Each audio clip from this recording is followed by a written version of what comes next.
મારા સહયોગી અજય ચાવડા પાસેથી. Ajay, good afternoon. જણાવો શા માટે એક્શન જોવા મળ્યું કિર્લોસ્કર ગ્રુપમાં? જી બિલકુલ, ગુડ આફ્ટરનૂન. તો વાત કરીએ કિર્લોસ્કર ઓઇલ, જે પણ જોઈશું સવારે સમાચાર આવ્યા અને સમાચાર બાદ જે પણ મોમેન્ટમ ઓલમોસ્ટ 20% સર્કિટ અને અત્યારે બીજો ફિલહાલ એની આજુબાજુ ખાસ કરીને જોવા મળ્યો હતો. ઓવરઓલ કિર્લોસ્કરની બધી જ આપણને ઓવરઓલ ગ્રુપ કંપનીમાં બી સારી એવી તેજી જોવા મળી.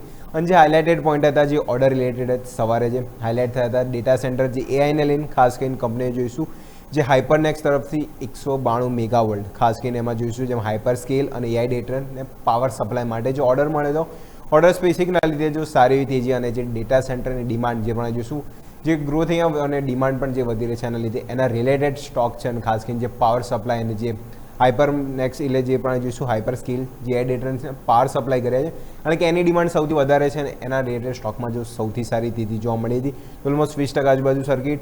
અને એમાં બી જો જે 2500 કિલોવોલ્ટ જે ઓપ્ટિકલ જે ડ્યુઅલ કોપર પાવર સિસ્ટમ છે એ સપ્લાય કરવાના છે. એમાં યુનિટની વાત કરીએ તો ઓલમોસ્ટ 96 યુનિટ આજુબાજુથી અહીંયાથી સમાવેશ થાય છે. અને એ ડેટા સેન્ટરમાં જોઈશું કિર્લોસ્કર હવે બી જો એની પકડ ધીમે ધીમે મજબૂત કર્યું છે કારણ કે અત્યાર સુધી આ સેગમેન્ટમાં જો ઓલમોસ્ટ જે 80% આપણે જોઈશું 80% જે માર્કેટ શેર છે કમિન્સ ઇન્ડિયાનો હતો, ખાસ કરીને ત્યાં બી જો થોડો પોટેન્શિયલ આવે જોઈશું કિર્લોસ્કર ઓઇલને બી મળ્યો છે.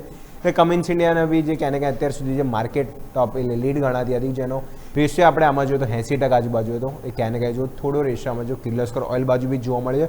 એટલે એની બી ડિમાન્ડ ખાસ કરીને આ ક્ષેત્રમાં વધી રહી છે. કંપનીના એચએચપી પ્રોડક્ટમાં બાજુ ડિમાન્ડ સૌથી સારી છે કારણ કે એનું બી ડેટા સેન્ટરમાં વધારે થાય છે અને એ જ પ્રોડક્ટ મિક્સથી જો કંપનીના FY28 EPS જો તો 8% વધારેને એ લોકો અનુમાન રાખી રહ્યા છે.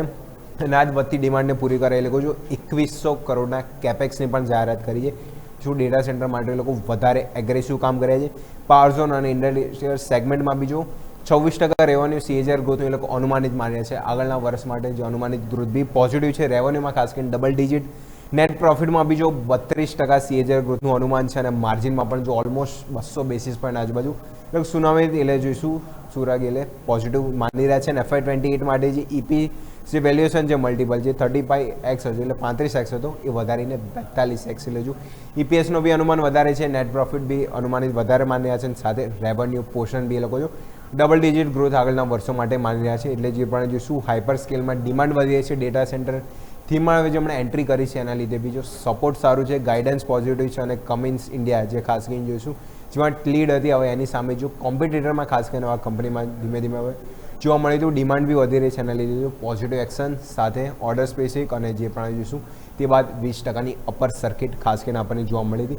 તો આ બધા રીઝનના લીધે જો કિર્લોસ્કરે આજે તેજી તરફ એક્શન, બાર સર્કિટ અને ડિમાન્ડ જે ખાસ કરીને ડેટા સેન્ટરની થીમ પણ હાઇલાઇટ થતી જોવા મળી હતી. યસ, તો આ તમામ સંકેતો છે ધ્યાન પર રાખીશું. અજય, આભાર આપનો અમારા સાથે જોડાવા માટે થઈને.